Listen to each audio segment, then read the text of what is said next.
Good evening. You've tuned in to Ask Dr. Kat at Bellevue TV, and I'm Dr. Kathleen Williams.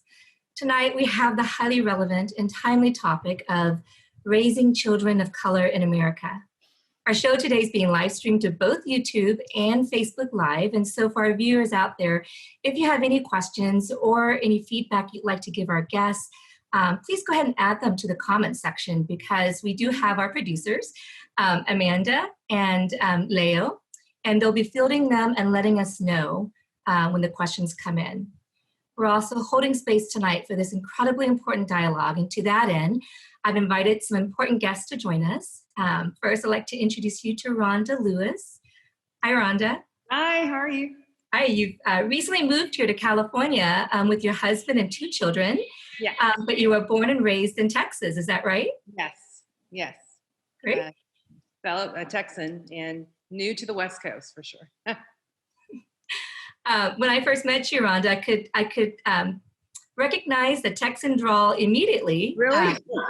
Now, when I'm in Texas, they say that I don't sound like I'm a Texan. California does stick out though. Yes, it does. Yeah, and actually, I grew up in Texas for 8 years. Yeah. So Okay. I harken back to that. Yes. I'd also like to introduce you to Don Lawrence, project manager and father of a 14-year-old daughter. Hi, Don. Hi. And your partner, Sky Ross, a small business owner, a mother of a 12-year-old daughter and a 10-year-old son. And Don and Sky, you're part of a blended family. Is that right? Yep. Yes. Okay. Great. And we'll also have additional guests, Chris Williams and Kathleen McLean joining us shortly. And I'll introduce them as they come on board. And so first, I'd like to open our first question to all of you. Could you describe your families just a little bit more in depth than what I did? I think inquiring minds would like to know. And perhaps tell us about how, when and how did you first start bringing up the topic of race to your children? I'll start. Actually, Rhonda, if you don't mind, I think Kathleen and Chris are coming in right now. So let's just go ahead and welcome them in, and I'll just introduce them. Okay. And then we'll go straight to you, Rhonda. Sorry about that. No worries. All right. So Chris, again, Chris Williams and Kathleen McLean are both venture capitalists as well as the founders of the Lemon Grove Improvement Council, and also parents of 2 girls here in San Diego. And Kathleen and Chris, I think your visual isn't on yet, so we could just maybe check to see if you can get your visual and your audio in. And in the meantime, we'll get started with Rhonda. I moved to California because my husband's in biotech, and we were lifelong Texans. And so we are actually quite grateful to be on the West Coast, given the climate of what's going on now. And my son is 10, my daughter is 11, and they've adapted pretty well here to California. And that's kind of how we got here. Yeah. And Rhonda, when did you first started talking to them about the issue or the topic of race? That's the second part of the question. Honestly, we've been, my husband and I have been discussing that over the last few days because we probably haven't been proactive about that as much as we should be. My 10-year-old son is on the autism spectrum. He's high functioning, but he just really started discovering race last year. And we've been sort of taking it slow to talk to him about differences in race and he doesn't see that yet. We were in line just last year coming out to California from Texas, and he brought up the question again, like, "Mommy, are you sure I'm Black?" And he thought it was literal. And I was like, "Yeah, I'm really sure you are." And he's like, "Are you sure?" Well, how do you know? He's looking at his arms and checking himself, and the people in the TSA line were looking around like, "Okay, what's going on?" And I'm trying to, hush him up. And I'm like, "You just are, So we haven't done a good job of discussing race. We've just told him to, he's asked why people are different colors. And we just say, that's how they're created. God made them that way. Everyone's unique and special, but we haven't had the conversation yet, the talk that every Black family has with their sons and daughters. So we haven't, approached that yet with him. Thank you for sharing. Mm-hmm. Sky and Donald? Yeah. So I think the first time that I had a race discussion with my son was actually in the second grade. We moved to La Jolla from Lemon Grove, and after the first 2 weeks, he loved his teacher, and he came to me and he said, did you know that I'm the only Black kid in the class? You put me in the white class. And I said, oh, it's the first time he actually ever referred to himself as being Black. It just wasn't, it seemed obvious to me. I never really thought I had to have that discussion with him, but because where we came from, there was majority of, different mixed of different races. And he kind of brought that up. So he's the first person who actually brought that up. And I said, well, no, it's not the white class. It's just we're in a different area, and there's not as many students that are Black here, even though we have many different cultures that are there. So that was the first time that race even really kind of came up as a topic. And my daughter joined the diversity club and at her school, and she kind of started exploring those topics then at that the third grade. But more recently, I felt just this urgency to have these conversations with both of them, both because they see things in the news, and emotionally for me, it's been rough. So I feel like it's my obligation to kind of make them aware and prepared and age appropriately, but just have that conversation earlier than I would like to. Thank you. And Don, you have a 12-year-old daughter. No, she's 14 now, but I had to have a good conversation with her when she was in elementary school, kind of early, around maybe third and fourth grade, because, my daughter's mixed. She's half Black, half white, so she has the big curly hair. She did have it like that. And a lot of the kids at that age, I don't think they have bad intentions, but they're fascinated by a big hairstyle with different texture and the curls, because their hair is straight, Mm-hmm. She was probably maybe one of the 3 Black kids in her school, Bird Rock Elementary. But, kids like to touch her hair and comment on it, and not being mean, but it's just extra attention that, she didn't really want.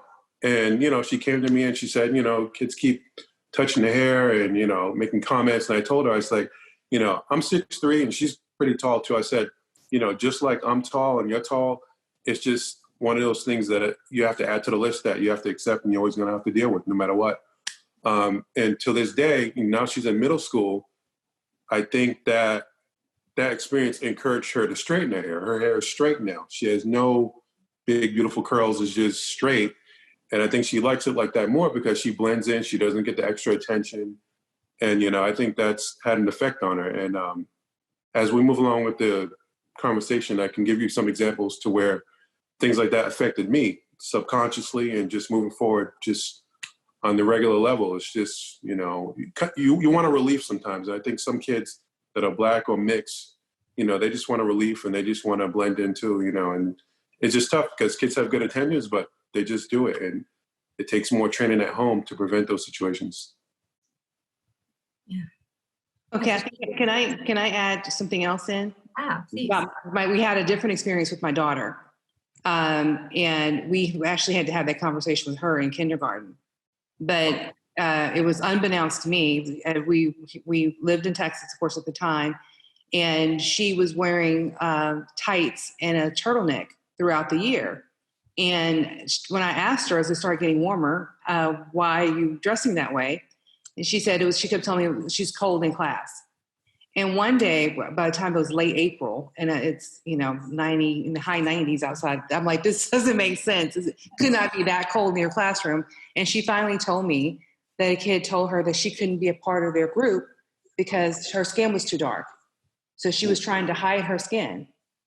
And I felt horrible as a mother that I hadn't thought to tell her or to explore that more, because I knew that didn't make sense, but I had no idea that it was about race, And the odd thing of the child that was telling her that was of Indian descent, and their skin tones were nearly the same.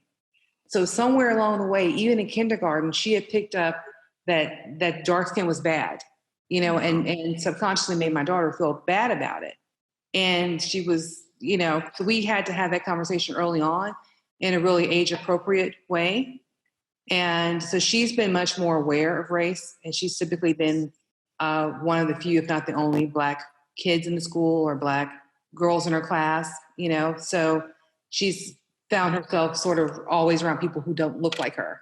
So we've had to have that conversation with her more frequently. And it's sort of odd in our household because it's like my son's in this whole different, his own world of, and my daughter is actually very aware of race and race differences. She just wrote an essay for school titled "What if I'm next?" about what's going on with all the racial profiling and killing. So we've had to have hard conversations with her, but still shield my son in a way. So it's kind of a mixed bag in our household. You're having a really disparate experience between the two of them. We are just, and it feels like I should be saying more to my son. He's 10. I'm trying to keep him close, but I don't know if he would fully grasp what, and I don't want him to be afraid or scared, but I know as a mother, I'm going to have to prepare him for the inevitable, the discussion, that we'll have to have about what it means to be a young Black male in this country, what it means to be a Black man in this country. So his father and I will have to have that discussion at some point soon, probably. Thank you. And Kathleen and Chris, I'm not sure if you're frozen. It looks like you might be. Are you able to hear us okay? So we'll come back. Just if you don't mind, just let us know. Kind of just chime in or pipe up if you can hear us. And we're happy just to even have you on audio if the video doesn't work. And so, Rhonda, one of the things that you mentioned is that you need to have this conversation, and you mentioned it, the conversation. Right. Is that something that is very much on your minds? And this is for all of you. Yeah, it's especially being from the South, it's very much baked in. It's just a part of it. It's just the passage, a thing that you do with children. Every family knows this is something we need to do. Mm-hmm. And for a neurotypical child, it's, that conversation typically happens a lot earlier than 10, but there are things now that's sort of baked in that we don't do, that we don't allow him to do. Like, simple things like a ball, his basketball went to neighbor's yard and he wanted to go knock on the door and ask for his ball back. And we were like, no, you can't go. We wouldn't send. But he's big in stature. He's 5'2" at 10. We didn't want to send him over to a neighbor's house that we hadn't met yet for fear of if that would be in how the neighbor would receive him. So we always think about that with him, and we know that because of that, even though he's oblivious to it, we'll have to have a conversation with him to, but the innocence in some ways is going to be shattered. So we are holding on and we're keeping him in a bubble. He came in the room yesterday evening. We were watching the news and we were really sort of upset with what we were seeing. And he asked, "Who's George Floyd? Why are you upset, Mommy? Do we know him?" And I, instead of answering, I started stuttering, and my husband's like, "No, you should tell him." I'm like, "No, you should." We started playing. We didn't know how to address it. We shut it down. We didn't say, we said a bad thing happened to him, but we didn't know how to elaborate. So this has kind of caught us off guard. It's making us sort of make him grow up faster, I think, than we had planned for it to happen. And do you plan to? I know that you were caught off guard at that point, but have you talked since then, you and your husband, about having this talk with him about what's going on right now? We've talked about it. And even our household, everyone's processing this differently. My husband can only he can only tune in so much. I I can kind of weather and want to absorb the information much more than he does.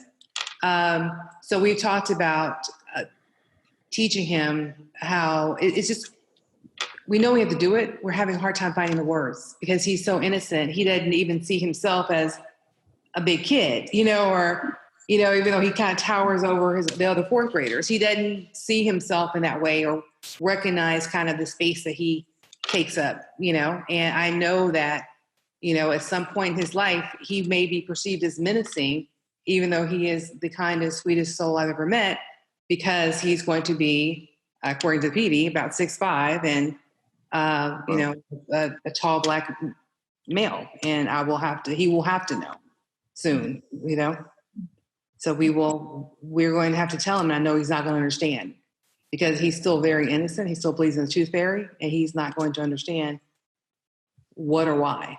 And I don't have the answers. My husband and I are still trying to process everything. We're still choking on grief, if you will. So we're having a hard time getting our words together to have that talk with him. And implicit in this conversation is that you're having a different conversation between your girls and your boys. And Sky, you have one of each too. Yes. So it definitely is a different conversation. I guess this it started for me with Ahmad, where I just had this grief because my son now is taller and he's getting less innocent looking, and his attitude is coming up a little bit. And, I could see him in each of these different situations, where somebody might take him doing something wrong that he's not doing. And so I guess it tugs at my heart a little bit more for my son.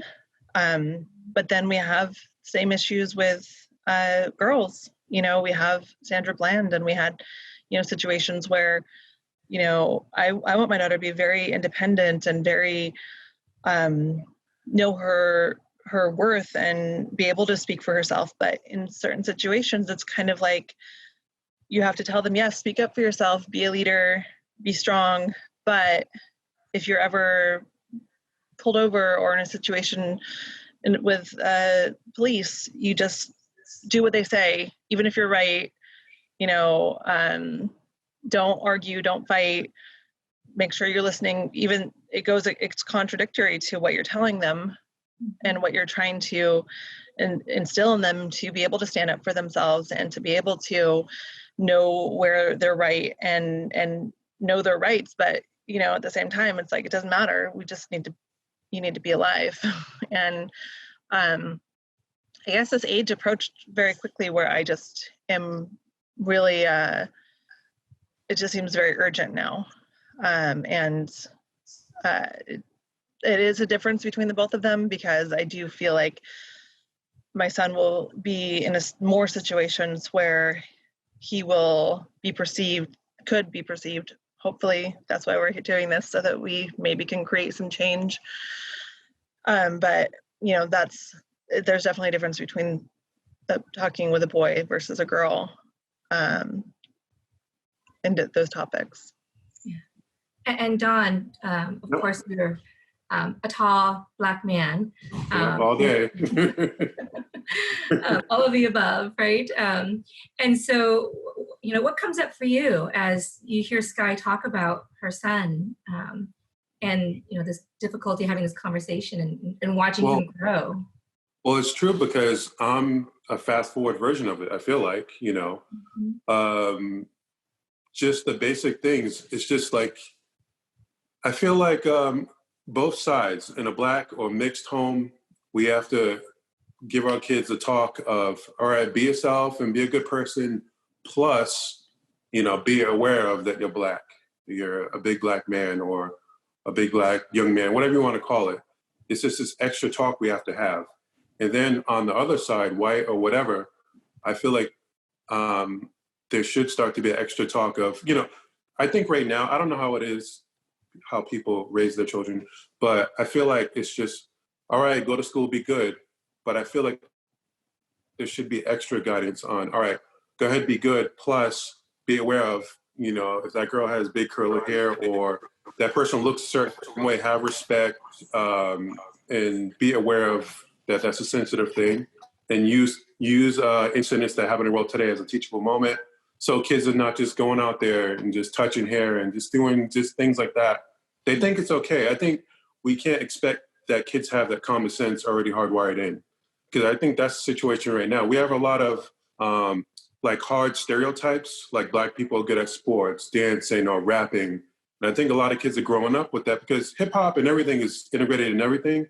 And I think kids right now probably have a stereotype in their mind already about Black people, Black men. And I think it's up to parents to separate the fiction from reality. Because if you just leave it alone, it just looks like Black people are all those stereotypes, but it's not true.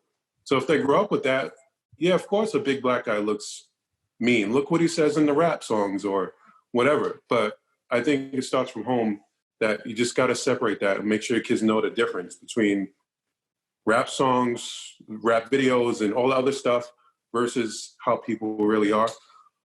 And also going back to your main question, it's really tough. Like, we have to tell kids that are growing up that the rules are not fair. It's just the way it is. And it's going to be like that for a really long time. You know, if you're waiting somewhere too long, you know, that's fine, but someone could call the cops on you. It's happened to me, and it's traumatized me to this day. I feel like it's 3 in the key, like in the NBA basketball. I can't stay in the paint too long, or I'm going to get the foul called on me. You know, just, you know, I find myself, I need to overcompensate for a lot of things. And I'm here to learn too, so I don't know if I'm thinking about this wrong, but for example, going up for job interviews and a lot of things, the way I dress, I would love to wear Jordans and hoodies all day, but I feel like that'll make it harder for me where I live.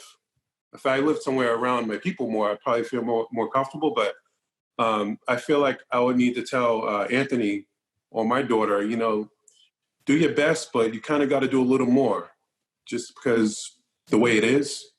It sounds crazy to tell him, but I feel like I need to have that conversation. I don't know if that is good or bad. I mean, like I said, I'm here to learn too, but yeah, those are all things that I feel like we have to give to them as they go out in the world. And I think on the other side, like I said, people that raise their kids, they need to give them the extra talk too.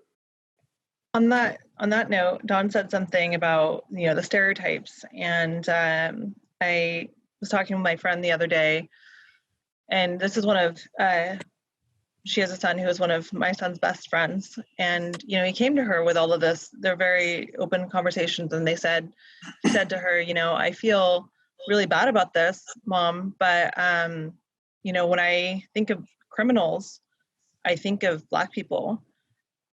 And, you know, of course her heart dropped, and she, you know, thought, you know, that's not okay, but that's also not his fault. And because they've, you know, been raised around lots of different Black people and positive influences and whatnot. And so she's like, well, let's figure that out. And, you know, she had the talk with him about media, how media portrays Black people. If a Black person does a crime, it's usually the worst picture that they can find of him, you know, or her put up. Whereas sometimes when a white person does a crime, it's, you know, just their best Facebook profile with their family or something. You know, when a Black person makes a mistake, they look at all of the bad things they've done. But when a white person makes a mistake, they think like, oh, maybe he had a mental health breakdown, or, you know, there's all of these things that come up. And it's not always the case, but it is often the case. And the portrayal, the roles in movies, you know, I was, you know, reading the Alicia Keys book, how she talked about, you know, the first woman who wouldn't do stereotypical roles. That's important because that's the visuals that now his best friend is seeing from media, from what things he watches. And so, you know, yes, the education can happen at home, but that doesn't always, it's bigger than that. It's bigger than just what my friend can teach her kids. And this is something that all of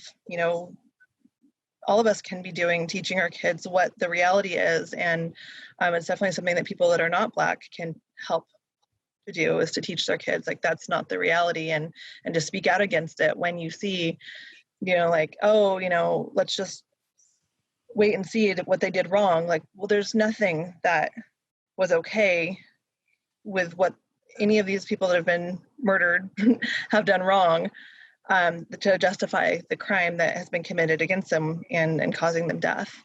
And so that's one thing on the stereotypes is, not only for our kids, knowing the difference between the stereotype, but also helping their friends understand the difference, because that's how we can create change. Yeah, if I can jump in too about the, kind of dovetail on what we're saying about the talk. I think what we're seeing now play out is that it's even more difficult to know. You have the talk, and the talk typically goes something like what Don alluded to. You have to be extra. You have to, make sure you don't look suspicious. Be respectful, be mannerable, be polite to the police.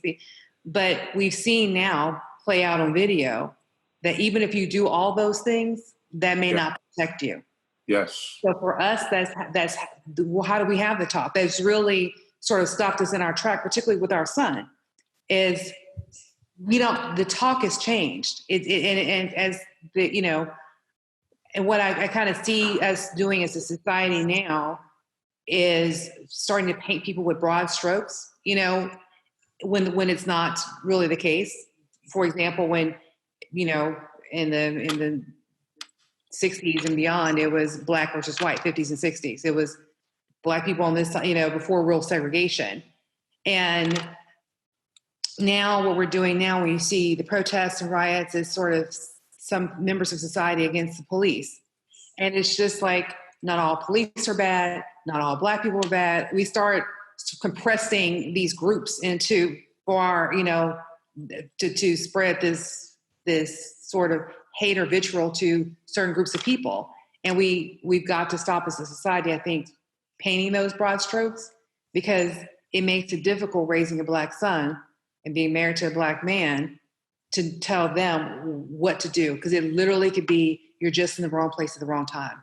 And someone felt like putting their hate and anger on you, and that then as a mom, you feel like you cannot protect, no matter what I tell you, no matter how compliant you are, how kind you are. My son a few months ago saw a police officer, ran up to him and shook his hand and put his hand out to shake and introduced himself and said, "I would like to be a police officer one day. I really like your uniform." And my heart dropped, because he ran up to him, and I was like, I didn't know how it would be. I didn't want to tell my kid not to do that, because I think that's a great profession, and I'd be proud if he was a police officer. But at the same time, it really shocked me how in that moment it made me feel. Like my first thing was fear. Like, don't let me go grab him. Don't run up toward him. Because he was kind of blindsiding. He was running up behind him. That's kind of the everyday conversation of, and just when you think, am I being paranoid? Is this happening because I'm black, or is this happening because this person this is just a situation? You see, and you're like, no. All those times I thought I was paranoid, I'm really not paranoid. Like I said, I grew up in the South, so I have a very different experience than probably folks on the West Coast, and California so far has been a more progressive environment for me and my family and I. But that's so baked into how we think and how we conduct ourselves in society, of just being mindful of always, you sort of wear your blackness, even when even it's just a part of the armor you put on every day. Yes. And it gets exhausting sometimes. Part of the armor. Kathleen and Chris, I wanted to welcome you. Hi, you can hear us. If we could, I know that you've been waiting patiently, and thank you for being persistent to coming on and fixing the technological issues. Could you just tell us a little bit about your family, and when did you start talking about race with your children? Okay. Well, we're a mixed family, and our oldest one is 17, and our youngest is 11. I think we've always kind of talked about race. always, it's kind of embedded in our family. Sometimes I think that it's not like we sit down and we do have conversations, but I think sometimes our actions in front of our kids, I think that race has always come up in our family. Don't you think? Yeah, absolutely. We think it's important to talk about who we are and what we face being who we are at whatever age they can begin to understand. Because whether they're 17 or 4, your blackness comes into play. What daycare accepts you, how the kids interact with you at the daycare. I've heard some on the conversation today talk about children, being one of just a handful in their schools. And typically that's how it plays out unless you're like in Southeast San Diego. You're always the minority, right? That's that word. So yeah, we've been talking and discussing race. We have our nieces and nephews over here. They spent the night this weekend. And we talked about George Floyd. We talked about what happened to him. And we talked about our rights as an American when you interact with police. So not just, in our opinion, always, be polite. Just know your rights. Know what you can say when you can say it. Always be respectful. But I'm a firm believer in knowing your rights is how we protect our children. So we've been talking and discussing race since they've been calling. You mentioned you've been talking about race since they were very young, so like age 4, as soon as they're able to talk. That's been a present topic for you at home. Absolutely. Yeah, for sure. Yeah. And is that something that both of you had talked about with each other before you had children? And did you talk about how you would have that? How would you say that? Because we have Rhonda here who is still trying to grapple with how to talk about your son about the topic of race. How did you come up with how you talk to your children about it? I feel like I could ask you to just speak up a little bit more. Oh yeah, no problem. I feel like a lot of times, unfortunately, when I talk about race, it's out of a place of complete fear. I'm fearful of their futures. I think really that's kind of how I started. Maybe Chris would have a little bit different of experience, but I get nervous of people judging my daughters just from their skin color, judging our family, going different places. We stand out. I'm really light and he's really dark and our kids are mixed. So, for me, it's like a place of fear. And sometimes,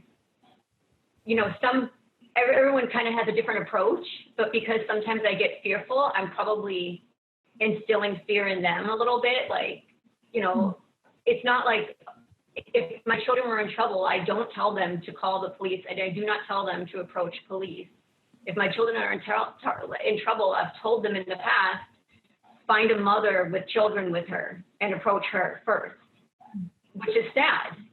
You should be able to approach a police officer, but out of fear, I have never really said that to them, ever. What was your experience? Like how we introduce race at the age of 4 and how we talk about it? Well, I just think you have to look in the mirror and you have to go to school every day. And whether we tell them or not, children notice that they're different, and so I'm just a firm believer in truth and speaking the truth and, being proud of your truth. So, of course, being proud of your truth doesn't mean I'm not fearful when a police pulls me over. And a lot of times in life, you got to get over your fears. All right. Before I got on, I feared to get on this conversation, but it seems that you have to do. And I think discussing race and opportunities and marginalization and being disenfranchised is something that you got to speak about, so that way we can overcome it. Look at it like reading. We start reading to our kids before they can actually read. And when they start to come to fruition and get a little bit older, the books get harder. And that's how I believe the race conversation started. We didn't just go and start talking about police. We started, buying dolls that look like her, and, saying how beautiful her skin is, how beautiful her hair is. Because obviously we know as she moves on, the conversations about. Oh. It's like, Chris, you frozen there. But what Really like where he was going with that too. So hopefully he'll be back in just a few seconds here, which is our experience. But it almost came to my mind that was like a vaccination. Chris, so you froze for just a little bit there, and we really are on edge wanting to hear the remainder of what you were going to say. So you were saying, before it dropped off for us, that you, in advance, I almost thought like a vaccination, in advance you tell her how beautiful her skin is and how beautiful her hair is, because that will come up, for her at some point in the future as something different and perhaps not so positive for some people. Or in some people's eyes. And so you almost inoculate her by doing that in advance. Did you have something else that you were saying about that? No, I just think it's important that we instill that confidence in our children, so that way when they face these situations at school, at the park, they're confident. And confidence is important in all factors, and race included. Yeah. Thank you so much for sharing that. It was such a powerful statement, so thank you.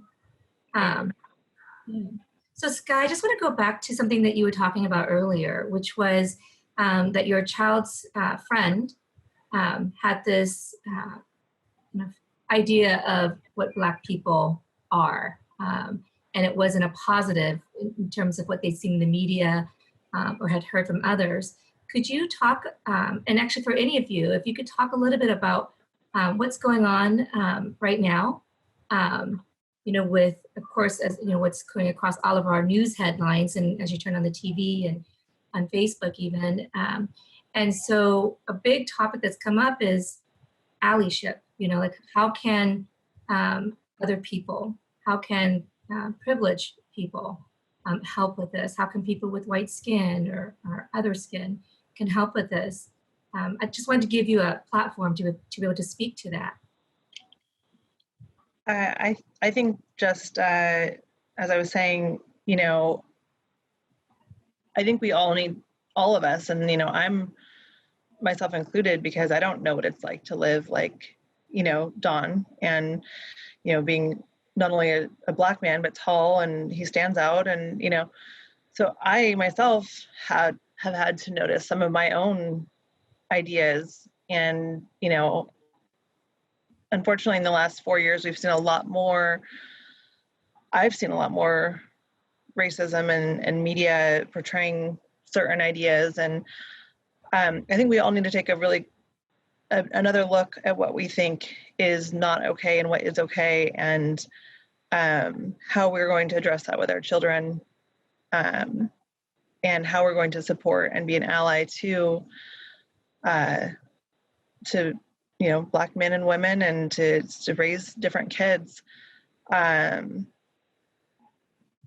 We do need to fight for change in the media. We also need to understand, I asked Dawn the other day, after the Ahmaud Arbery murder, I was so angry. I was just livid. I was just crying a lot. I was so angry. And I said to him, I couldn't go to a store right now and have one person say something racist or sideways or see something without just absolutely losing it on somebody. I'm so mad. How do you not do that? How do you not do that every day, you know? And he said, you just can't do that, because if you want to live, you can't just be an angry Black person. And, you know, we like to say, oh, these riots are horrible, or, you know, whatever. Like, I've heard that so many times, like, violence isn't the answer. But I think we all need to take a closer look and say, well, there's anger for a reason. And there's definitely plenty of decades of reason that this is happening. And moving forward, I think that instead of just saying, oh, you know, that's horrible behavior, like, why is that behavior happening? We all really need to look. And when we talk to our children, you know, don't demonize these types of actions so much. Understand the reason why it's happening. Why do you feel like Black people are criminals? You know, to my son's friend, because, you know, this is, you know, compare them. Like, look at some pictures of, you know, how Black people are portrayed as criminals versus how white people are. You know, look at the media roles that are played. How many leading roles that are in positive light are Black men and women. Support, you know, and educate. And also, I think Dawn and I had this conversation about, you know, we tell our kids, hey, just, you know, if your friends are doing something bad, you know, you can't do that too, because, you know, I showed my son the video of the woman calling the cops on the man in Central Park or in New York, you know, and saying that a Black man was attacking her. And I did show him that video. He actually walked on and we were watching it, and I was like, well, this is a good time to talk about this. But I tell him, you know, you can't do the same thing, because somebody could say that you were the one who did it, or you were the ringleader, or even if they blamed all of you and your friends, you could be punished more harshly, because statistically that's shown that does happen. And so it's very hurtful to have that conversation with him, but it would be helpful for, you know, his friends' parents to also have the conversation with their friends. You know, if you ever are approached by a police officer, you know, they might feel like apt to mouth off and you know, make it a bigger situation than it has to be. Well, they're not going to be the ones who get in the most trouble. We see that right now with the riots happening in La Mesa. You know, the situation was escalated based on, in my opinion, skin color.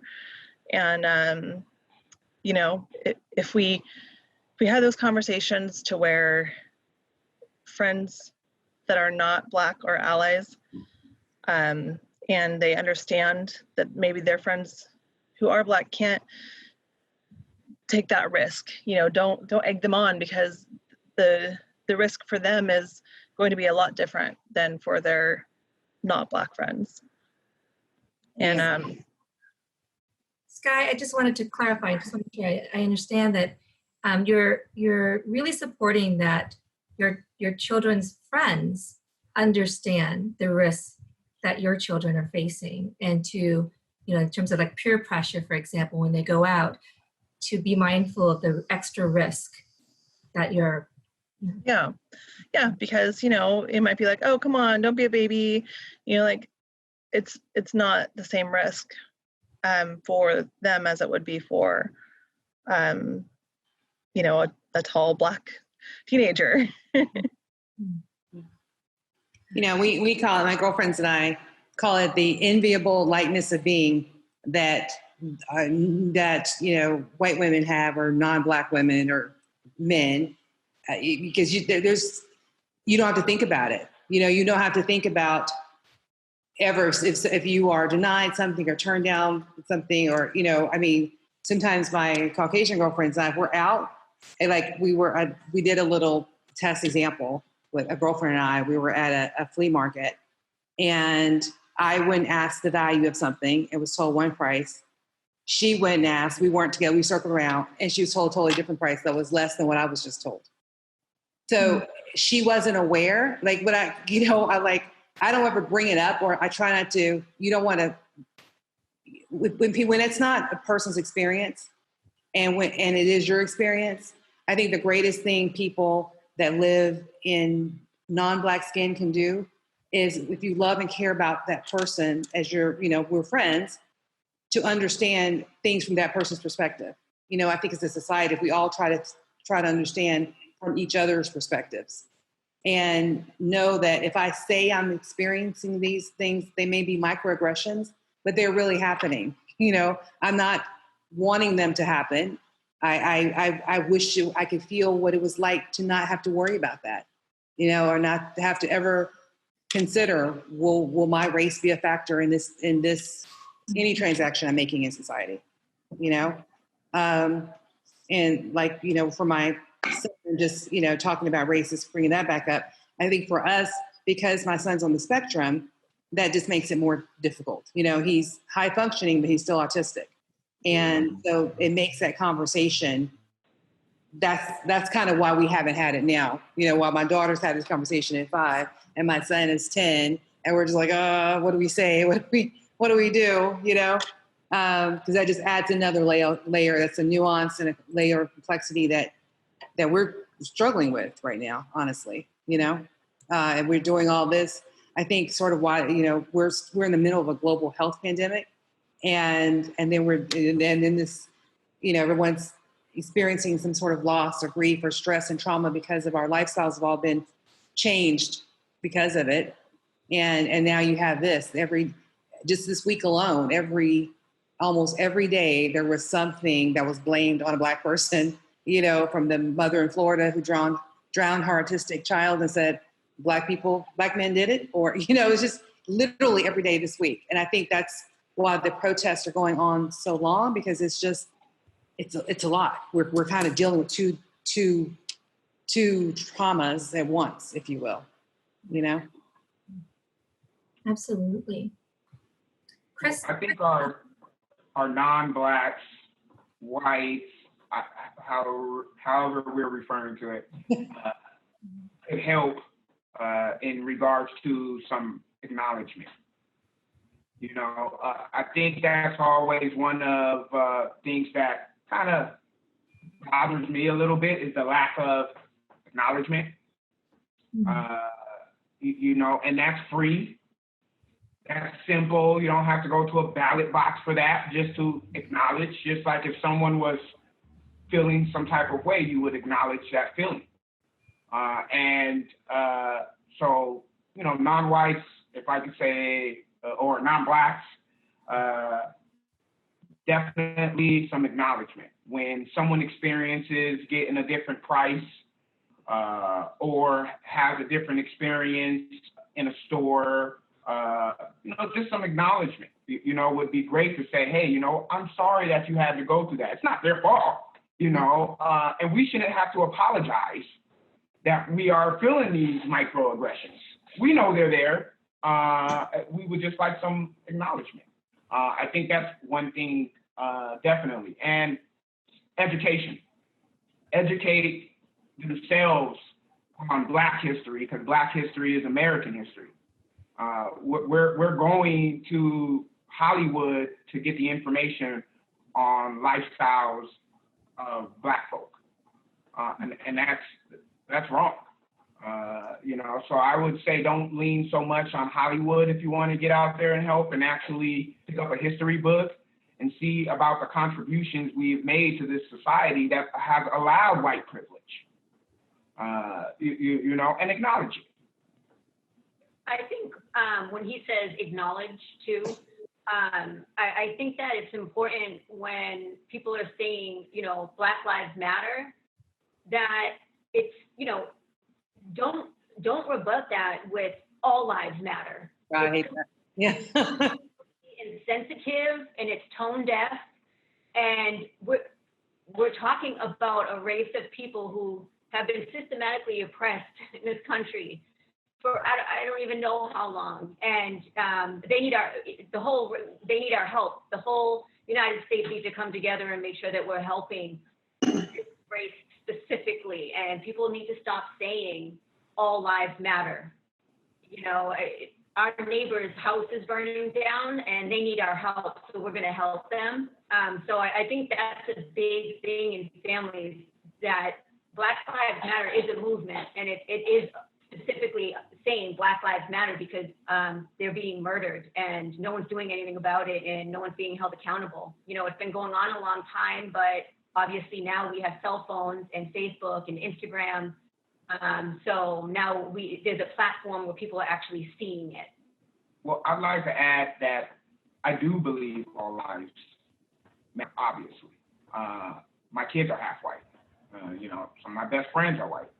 Some of the people I want in the trenches fighting with me for equality, they'd be white.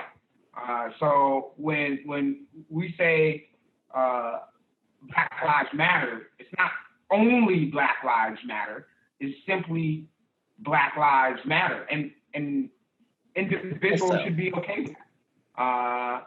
And if not, we should sit down and have a discussion to why maybe they feel like Black lives don't matter. If it has to have the word all in front of it, it's a smokescreen to the real issue at hand, which is simply saying that Black lives actually do matter. And these are conversations that I think, you know, non-Blacks, white people should have with their family and their friends when they have a glass of wine and an insensitive joke comes out. You know, they need to stop it, you know, because what we're seeing in La Mesa, what we're seeing in Atlanta, what we're seeing in Minneapolis, you know, it's not just a Black problem.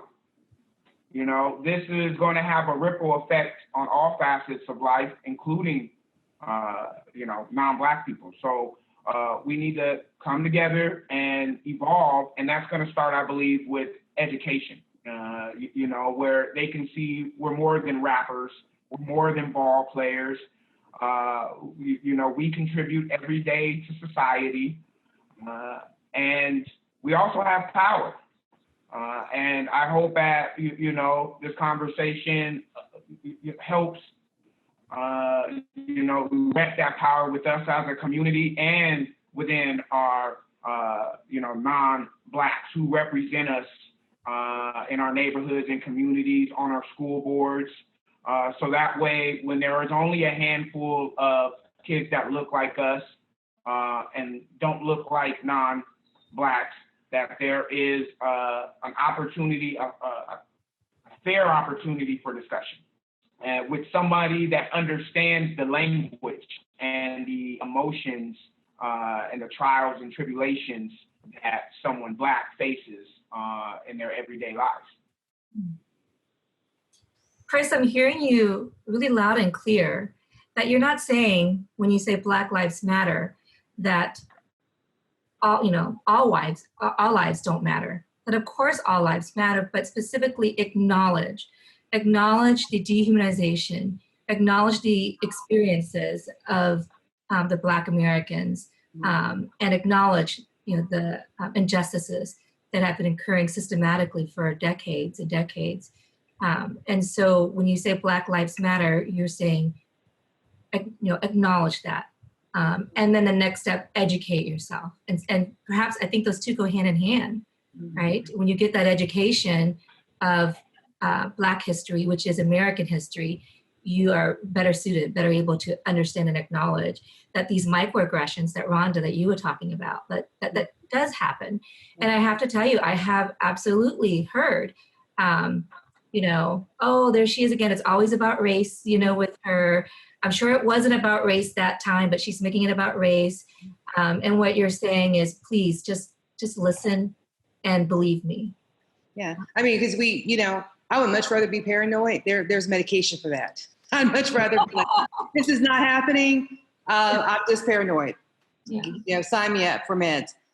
But unfortunately, there's no medication that I know of for racism. And I think sometimes it's okay. Certain issues deserve the specificity of Black Lives Matter.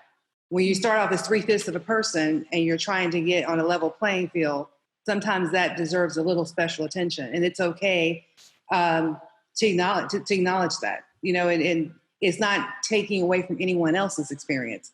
It's just saying we need to kind of level the playing field, and that's it, And Don, I want to go back to you too, because you were saying earlier about this, about, I think Chris was saying, look outside the stereotypes. And so it sounds like what you were saying, Don, is look at us as who we are, as individuals, and not as the stereotype that you see, that we're not all basketball players. Yeah, I just think to add to that, especially to what Chris was saying, there really needs to be a lot of extra conversations about that, because the first, these kids, all they have is entertainment. They go to a school with probably 2 Black kids. They're young. They need to be prepared for the future when they see a Black person, that you don't have to be, fear doesn't have to be your first reaction, because all these people calling the cops and the woman in the park, that's I think her first reaction is fear. People on the sidewalk, it's fear. I think they need to learn young that, all right, that's entertainment, but people are really not like that. Don't be scared unless they really give you a reason to be scared. Don't get your phone up ready to call 911, things like that. So I think you need to start early, and things just need to be separated, because there's a real big imbalance with what kids see and how Black people really are. So I think that's really important, because, if they're not having that conversation, they're just going to go straight from that video to the street with that same idea of how it is, and that's not how it is. And that's dangerous, because you call the cops, then we're in a bad situation. And also, I'm just really confused on, before I never really worried too much about getting stopped by the cops. I always had a little worry, but I was always thinking, just follow the rules, go along with it, do whatever needed to do so I can get home alive. But at this point, I'm like, this guy's doing everything they need to do. They're restrained on their stomach, not a threat, no weapon, and they're still getting choked and shot. And I don't know how to teach the strategy at this point. It's like a brick wall. So I hope with all the protests and things I hope something will happen to where there's less fear, so they don't have to have extra aggression. And I don't know. I have no training idea. for Training, yeah. And I'm just lost. Yeah. Okay. even as you said kids need to learn, well, adults need to learn. You go on next door and you see a million reports. Oh, there's a person of color, they're probably casing the joint, or there's a Hispanic person, probably he was just having lunch in his car. But there's all kinds of I guess kind of tattletelling, of this fear, oh, this person's gonna get us. And really, that's happened to Don before. He's been out waiting for his daughter to finish music lessons, and the cops show up, and that's out of fear. There's no reason for that to happen. And so it's not just the kids that need to relearn that, or to learn that, but the adults need to relearn that fear shouldn't be the first reaction. Yeah, good point. Yeah. Or use it to weaponize, which in the case of the Amy Cooper, I don't think it was out through fear. I think she knew she could weaponize her privilege. She could call and she could act afraid and say there's a Black man attacking me. And she knew dialing 911, I could change your life. I could end your life. And that's a whole different animal of evil. That's not education. That's just you need to learn how to be a human. Yeah. And so it sounds like as adults, not only do we need to educate ourselves and have less fear, to your point, Dawn, that our initial reaction isn't fear. And part of that is knowing that the media, isn't, not all Black men are rappers who are aggressive, right? Or, and that to break through those stereotypes. So not only do we need to learn that ourselves as adults, but also as parents, we need to teach our children, to break through those stereotypes of their Black friends, right? Is there anything else? We're just kind of winding down the hour, but is there anything that at this point you'd like to just kind of put out there that we didn't have a chance to get to or to talk about? What would you like to tell, the final things that you'd like to tell parents or to highlight for parents as they're trying to figure out how to help with the situation? Because one of the things I heard from you, Dawn, is you have some hope here. Like with these protests, and and it's become more pervasive across the nation, that you have some hope that perhaps there might be some change. I hope a little bit, at least. I hope, yeah. Just, How do you think that can happen, or what are some things that you might say to try to help that to happen? I have no idea, because it seems like everything thinkable has been tried already. Peaceful protests, marching protests. I can't imagine what else people can try to. That's why I'm just lost. Like, how do you survive? Or like, if you get stopped, I just don't know at this point, because so many things have been tried, and it's been going on since before 1900s, probably, just so I guess we just have to see how it plays out and just hope. I mean, because it's not a good feeling if you give up hope. So what are you going to do? I don't know. And I hope, I see the protests now. They're a lot more, they're multicultural. This is going to be something, I don't think any change will happen until there's enough of a sort of a bandwidth of people all together that are collectively outraged by what goes on. And when it's not just this group of people is affected and doesn't affect me, so I don't have to acknowledge it, then we'll continue this cycle. When more people start to acknowledge there is an issue that we need to change, then I think we can change as a society. And seeing the protesters of all different races and backgrounds go out, I don't condone the violence, but I, don't condone it, but I understand it, put it like that. But that's giving me hope that maybe that people are becoming more aware, and it's more about fair and decent. It's not about black or white or yellow or brown. It's about the goodness of your heart, the content of your character. And we just want, collectively, that's what we all want. We typically all want the same things for our families and our children. Thank you for sharing. And I just wanted to add that the science, we look at the research on when to talk to kids about race. The science also supports that we should talk about it at a very young age, and not just for for Black kids, but white parents should talk to their kids about race. And that really speaks to what each of you have said in your own really eloquent and heartfelt way, is talk to your kids about it, so that your kids can help protect our kids. Mm-hmm.